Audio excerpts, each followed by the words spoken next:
Tal como les dije al principio, hoy tengo la gran alegría de tener como invitado a René García. René, yo lo conozco hace muchísimos años, décadas, y como Dios todo lo organiza, los creyentes creemos eso, que cuando te invité no habían pasado los acontecimientos desgraciados que tuvimos, y te invité precisamente porque quería hablar de tantos temas que nos preocupan en este tiempo. ¿Por qué? Porque René es psicólogo clínico, tiene una especialidad en crisis y traumas, maneja terapia de familia, de jóvenes, y todo esto porque tiene toda la preparación. Tú eres certificado, coach certificado. Y yo quiero comenzar por precisamente eso. Te conozco porque tú formabas parte de un grupo muy activo de nuestra parroquia Jesús Maestro, que se llama, existe todavía y está funcionando, se llama Nueva Vida. Ahí te conozco. Estamos hablando de unos añitos. Tú comenzaste precisamente, digamos, como un joven que trabaja con jóvenes. Así es, trabajaba con jóvenes, cuando un joven es llevado por el evangelizador natural de los jóvenes son los jóvenes. En la universidad hubo un joven que me llevó al grupo de Oración Nueva Vida. Yo estaba precisamente, había salido de depresiones de años anteriores y todo, y me encontré con Dios, un Dios que lo mejor que le puede pasar a un joven es encontrar a Dios en la juventud. Y luego me entregué 100%, cuando me entrego a algo, así, ahí me doy, y empecé a trabajar en retiros como evangelizador, en convivencias, en el equipo también de la Renovación Carismática, dirigiendo retiros y convivencias a todos los jóvenes de la Arquidiócesis de Santo Domingo.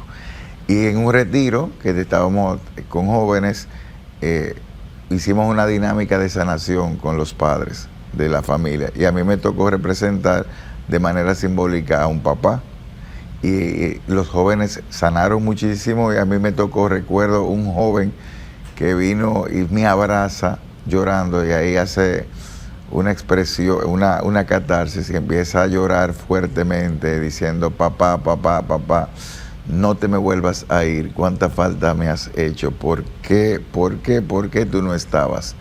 Yo duré rato abrazando a ese joven, y ya yo quedé impactado, y le hice esa pregunta a Dios que uno le hace, por todo creyente le debe hacer: Señor, ¿y cómo yo puedo ayudar a estos jóvenes después que se terminan los retiros?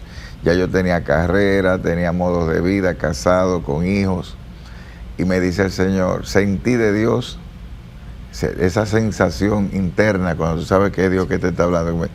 Comienza de nuevo, estudia psicología, haz una maestría que yo te voy a conducir.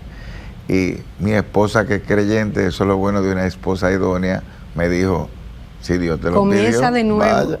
Y volví a estudiar de nuevo, y la verdad que ya yo tenía esa inclinación a ayudar a los demás, pero ya mi vocación cogió carácter ya profesional, y ha sido una bendición, porque cada vida, yo digo que ser terapeuta y psicólogo, y cuando tú ves un cambio de vida, tú estás impactando generaciones, porque un joven que sana y perdona a la familia, o una pareja que está a punto de divorciarse queriéndose, pero heridos, cuando tú logras que se reconcilie una pareja, tú estás impactando la vida de generaciones.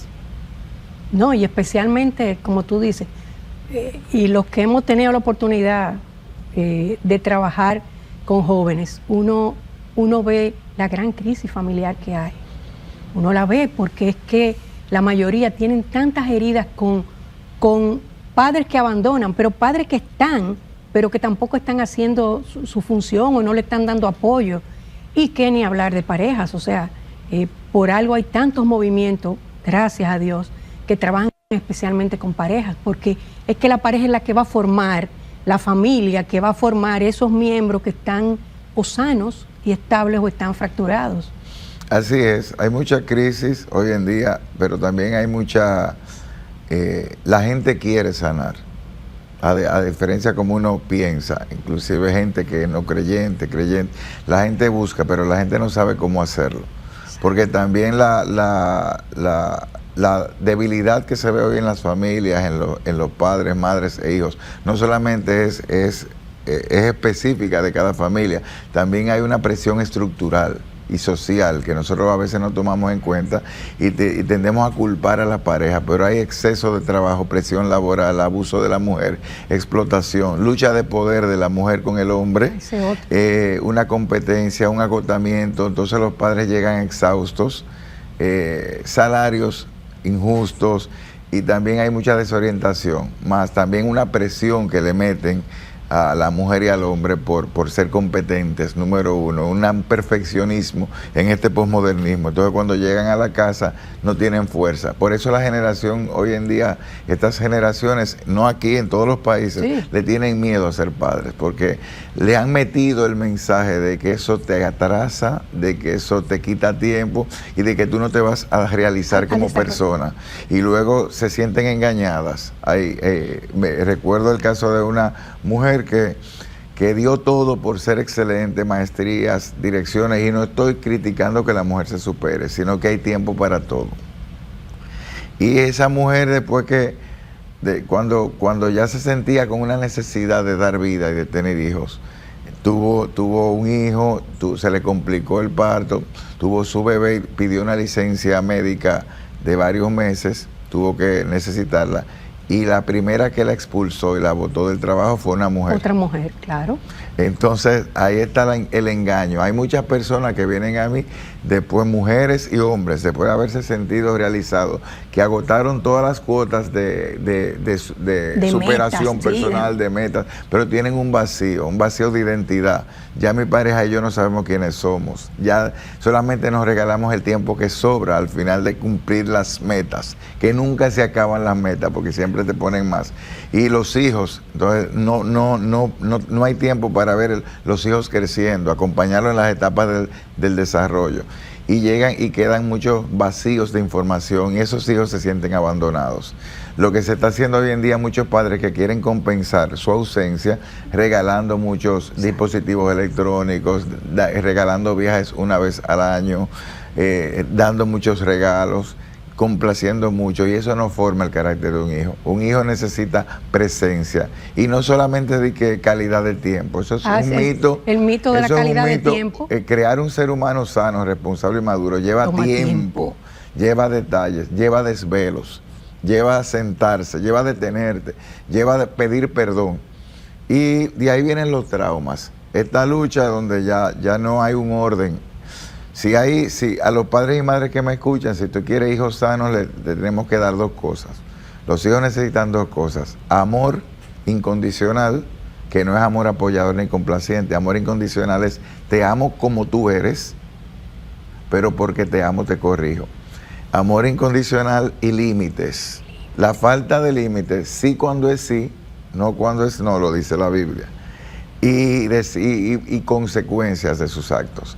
Porque cuando los hijos, los padres complacientes, son los más peligrosos, aunque lo hagan con buena intención. Porque cuando tú no le pones límites a tus hijos y los complaces en todo, ahí vienen después muchísimos trastornos que dicen intolerancia a la frustración, pensamiento rígido, no saben manejar conflicto, egoísmo, depresión, ansiedad. Entonces, la vida no te va a complacer, la vida te va a retar. Y si en mi casa yo no te enseñé a distinguir la autoridad, los hijos no pueden mandar, mandan los padres. Si yo no te enseño a decir que yo te amo, pero porque te amo te cuido, y que hay sí y hay no, que hay que respetar, entonces yo te estoy creando inseguridad. Un hijo crece seguro y una hija crece seguro cuando tiene amor incondicional, figuras familiares con los que ella se relaciona, claras, papeles definidos, y sabe cuándo piden permiso y cuándo no lo pueden pedir. Yo creo que, ¿qué ocurre? Venimos, por ejemplo, mi generación, a mí no me ocurrió, porque como yo tenía hermanos mayores, por ejemplo, yo nunca salí con chaperona, que era lo normal en mi tiempo. Yo salía con mis hermanos, o sea, que yo no soy la generalidad de mi época. Hubo gente que sí tuvo una crianza muy estricta, entonces yo no voy a hacer eso con mis hijos. Entonces hicieron exactamente el extremo, de mucha rigidez a total libertad sin ningún criterio. Y ahora todavía es peor, porque ese muchacho que hoy tiene 30 y algo, que está siendo papá ahora, es lo más complaciente A veces me ocurre que veo a papás que se abajan para estar a la altura del niño, convenciéndolo con algo tan sencillo como que hay que subir las escaleras para ir para su casa porque llegaron del colegio. Con algo tan sencillo como eso, que uno dice, pero sencillamente llegamos, hay que subir. Eso no debería ni tenerse que pedir, pero se pide y casi se les ruega. Entonces, en mi generación, y la tuya todavía, los papás uno los tenía que querer porque los tenía que querer. Son mis papás y yo no cuestiono eso. Los nuevos papás se están ganando el cariño de sus hijos con eso que tú dices, con regalos, con permitirle todos. Pero, ¿cuál es el efecto de eso? ¿Cuál es el efecto? Eso es muy dañino. Un papá puede darle y una mamá pueden tener, óigame bien, un trato amistoso con los hijos, pero no ser sus amigos. Si tú eres amigo de tus hijos, tú te desacreditas porque tú bajas de nivel. Amigos va a haber muchos, papá solo uno y mamá una. Entonces, yo pienso que no es necesariamente porque vengamos de una educación rígida del pasado. Eso solo pasa a quien tuvo una educación rígida y no sanó heridas que tenían emocionalmente. Porque había padres rígidos en el pasado, pero eran amorosos. Sí. Y también heridos. Las heridas pasan de generación en generación, normalmente hasta 4 generaciones. Se piensa que el trauma pasa. Lo que ha ocurrido es que si tú dices, a mí me cohibieron mucho, entonces tú tienes heridas que no has sanado. Por eso yo les recomiendo a hombres y mujeres adultos que piensan casarse y formar familia, que hagan procesos terapéuticos o que se acompañen o busquen ayuda espiritual. Porque cuando usted sana, usted se queda con lo mejor de lo que te enseñaron y tú puedes comunicar y pasar lo que te faltó. Lo que pasa es que como yo quedé traumatizado por algo o que no me dejaban salir, sí, no te dejaban salir, pero también tuviste padres responsables o te proveyeron. Uno tiende a generalizar o a demonizar los rasgos del carácter de un padre que uno no procesó. Entonces hay que ser objetivo. Y otro error que se está cometiendo hoy en día es comparar un tiempo con otro. Eran tiempos diferentes. Un padre de una época de guerra no puede ser igual que un padre de la posguerra. Un padre de los tiempos de trabajo duro en el campo, de los tiempos rudimentarios, no puede ser el mismo papá de la posmodernidad, donde con un botón se hace todo, con botones inteligentes. Entonces es el sesgo. Lo mismo la mujer. Las mujeres cometen esos errores. En terapia yo lo dialogo mucho y les ayudo a perdonar su relación con sus madres. Una mujer, yo le enseño mucho, no puede tener autoestima alta si no se reconcilia internamente y emocionalmente con su mamá y con sus abuelas. Porque la identidad de mujer me viene de mi madre y de mis abuelas y mis tías. Entonces a veces ven como que todas las madres sufrieron y los papás sufrieron. Señores, eso no es así. Ellos, en un tiempo donde atender un hijo y disfrutarlo y que la mujer no iba a la universidad, pero había mujeres que se sentían queridas y respetadas porque eso nunca ha sido un trabajo deshonroso, sino que el maltrato llevó a obtener luchas. Pero una mujer que se sintió valorada en su rol, con su comida, con lo que hacía, esas mujeres no fueron tan infelices como mucha gente piensa ahora, que creen que quedarse en la casa es opresión y felicidad. Lo que era impresión era el trato que se le pudiese dar a una mujer. De ahí vienen muchas deformaciones de historiales de lucha, de derechos a la mujer, que comenzaron en un principio saludables, como la integración al voto, el derecho ciudadano, el reconocimiento de su trabajo, eso era muy hermoso, pero se ha ido deformando con el tiempo a una lucha y una guerra entre hombre y mujer, que ha llevado a esta confusión de roles, que eso está influyendo en la familia, donde hay roles en duplicidad, donde se piensa que todo es cultural, que los papeles del papá y de la mamá son culturalmente asignados, y yo no lo comparto.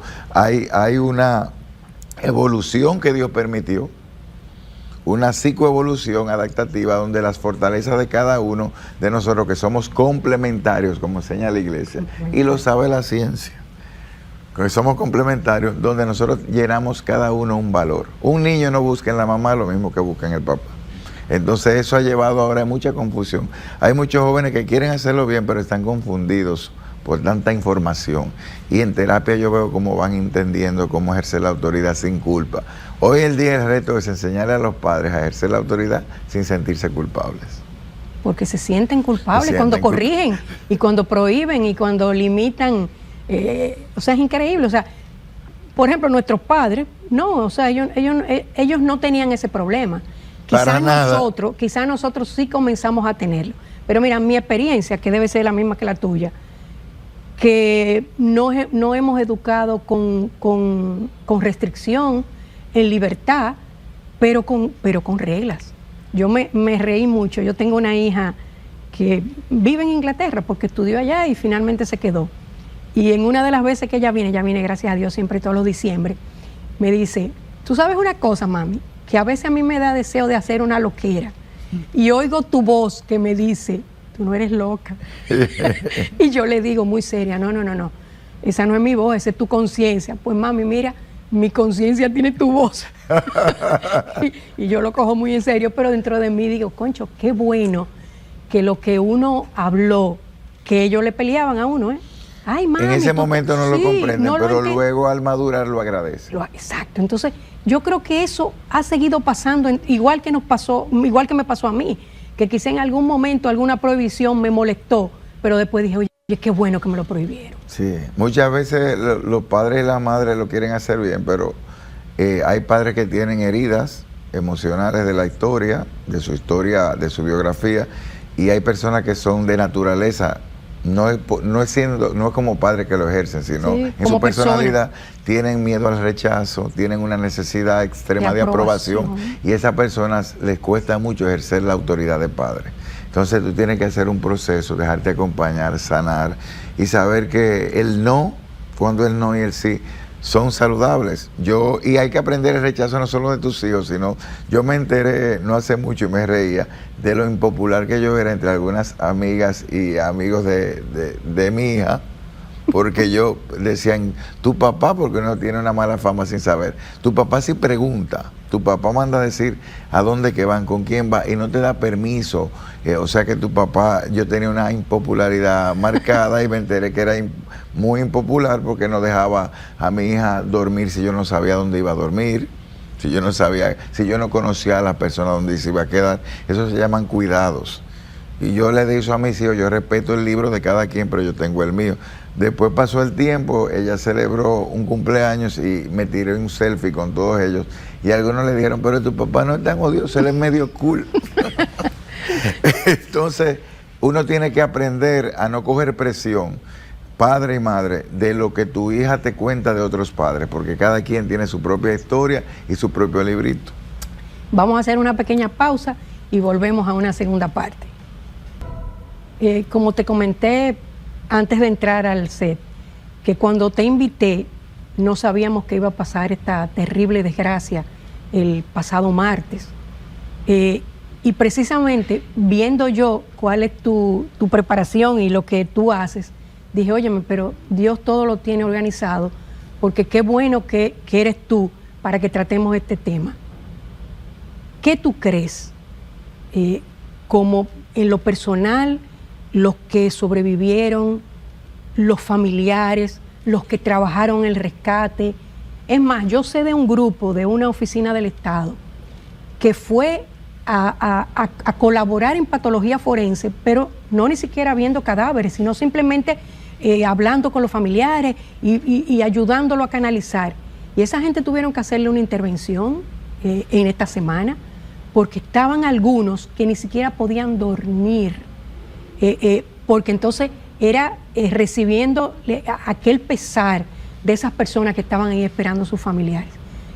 ¿Qué tú crees, René? ¿Qué podemos hacer con esto? Es una situación lamentable, pero pasa. Siempre la primera pregunta con un desastre que el ser humano se tiende a hacer, ¿por qué a mí o por qué a nosotros?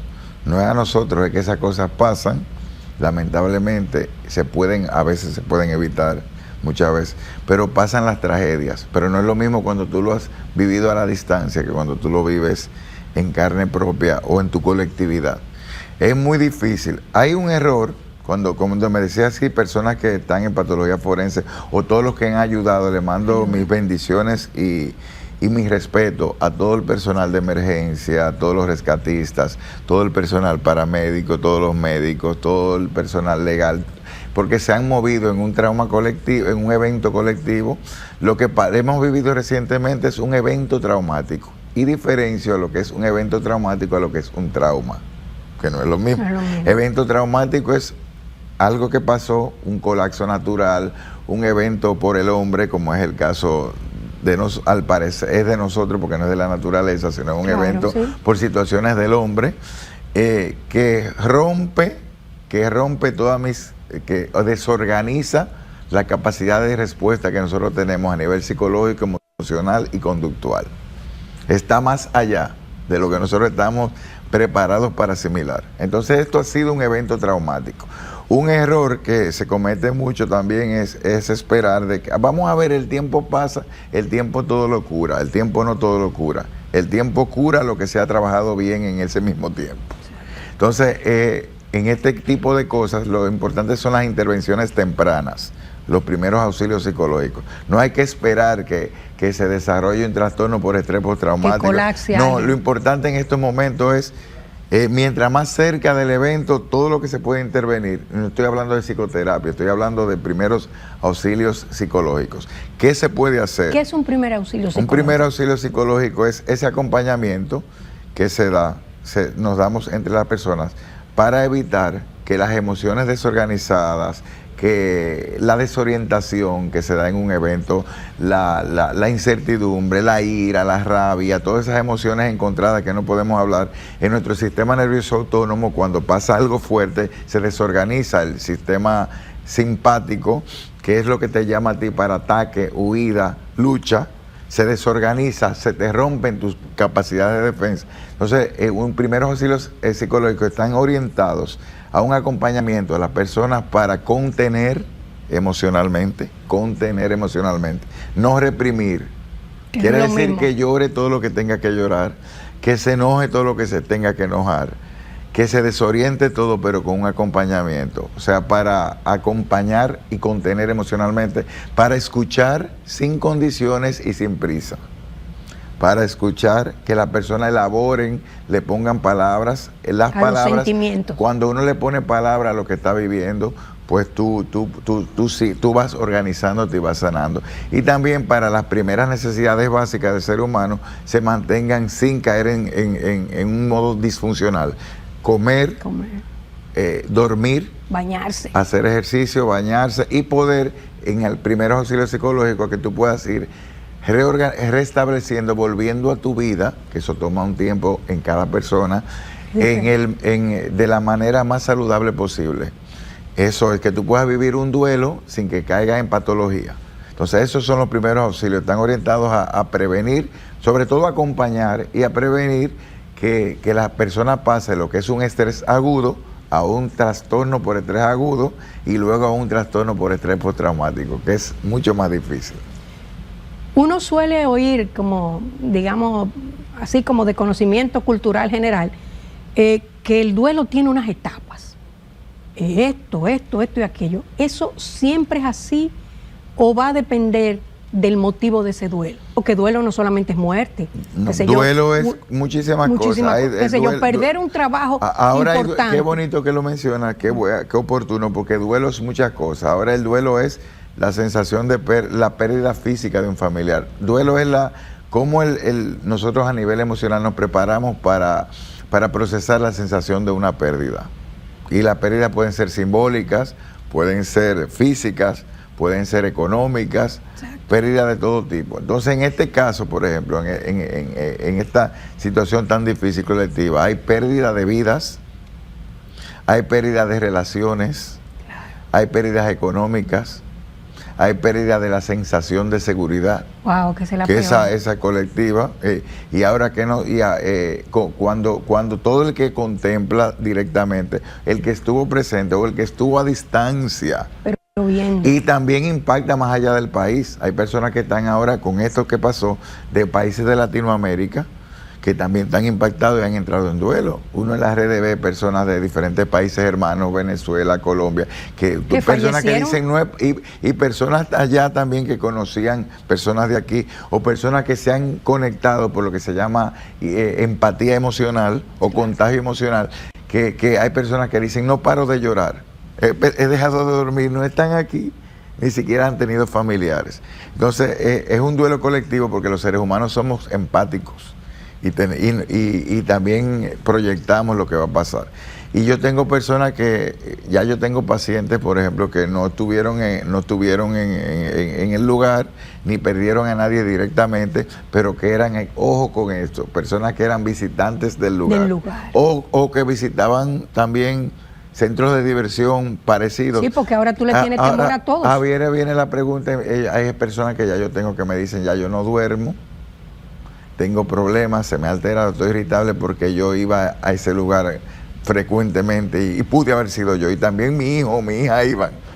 Entonces ya vienen toda esa sensación de inseguridad que es lo que entra luego. El duelo te genera una sensación de inseguridad, tú tienes que aprender a vivir más allá de lo que tú has perdido. En este trauma se pierden o vidas físicas, o se pierden, tú pierdes familiares, tú pierdes empleos, tú pierdes dinero, porque también hay gente que pierde su empleo, pero también tú pierdes la sensación de seguridad, que eso es lo que no tiene límites de medir. Nos sentimos inseguros. Hay personas ahora que no quieren ir a lugares bajo techo, hay personas que no quieren ir a multitudes, porque nosotros somos inteligentes y el sentido común nos dice, si se agotan los rescatistas, si esto pasó, ¿por qué no va a pasar en otro lugar? El cerebro trabaja por asociación y ya hay personas que se recargan ya pierden el sueño, pierden las ganas de comer, se ponen irritables.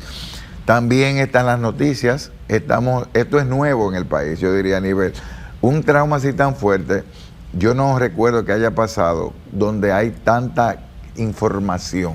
Claro. En el pasado ha habido traumas naturales, sociales, pero ahora tenemos un factor adicional, que la gente no tiene que salir a la calle para enterarse. Usted desde su casa se enteró. Están las personas que le abrieron el celular ese día y le llegó esa noticia acabando de levantarse. Y hay personas que son altamente sensibles de naturaleza, que la personalidad sensible no es patológica, se lo aclaro, es un modo de ser, porque los agentes sensibles son los que embellecen el mundo también, con su sensibilidad. Las personas sensibles que ven esto, no tienen que haber estado ahí, me vienen a terapia y me dicen, ahora yo vivo pensando todo el tiempo, yo vivo nerviosa, yo no duermo, yo me rompo. Entonces, ¿qué tenemos que hacer? Acompañar, contener todas las figuras de apoyo, todas las ayudas que podamos dar, desde un vaso de agua hasta tú no te puedes levantar de la cama, ¿qué tú tenías que hacer? Te voy al supermercado, déjame comprarte, déjame acompañarte, se te acabaron algunas cosas aquí, déjame llamar a la universidad por ti. Toda ayuda práctica, las personas lo vamos internalizando con una sensación de esperanza, porque el cerebro, Dios lo hizo tan bien, que así como nosotros procesamos todo el dolor y todo el trauma, todas las experiencias de solidaridad, de ayuda y de acompañamiento, se van procesando en nuestro cerebro junto con el trauma, con el evento traumático. Y eso te va a dar a ti, dando la sensación de que si yo no tengo control de todo el mundo, pero en mi entorno más cercano yo no me siento solo. La ayuda comunitaria, las terapias de grupo, el acompañarse, el llorar con quienes lloran. Señores, la Biblia tiene una sabiduría única. Es un manual de psicología.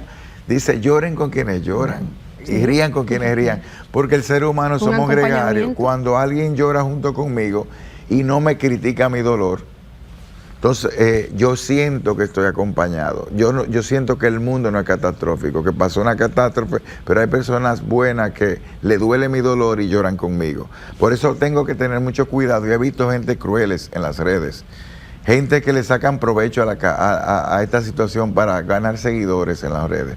Esos son personas narcisistas, eso es psicopatología. Entonces tengan mucho cuidado, y también cualquier profesional de hacer comentarios de que la gente no llore, de que no, eso es cruel, eso es represión emocional. Hay que acompañar, hay que contener y hay que dar razones de esperanza. Y la fe, ni decir. De tener una conexión espiritual, ya lo dice muchos estudios lo dicen, un 50% se sana más rápido para el que cree en la trascendencia o en algo más allá de ello que el que no tiene nada en qué creer. René, nos ha faltado tiempo para hablar muchísimas cosas más, pero qué bueno haberte invitado y qué bueno que tú aceptaras. Y qué malo que fue en este momento, pero yo sé que tú has dejado mucha información y, como quien dice, sigan de ahí en adelante. Gracias, René, muchas gracias. Gracias.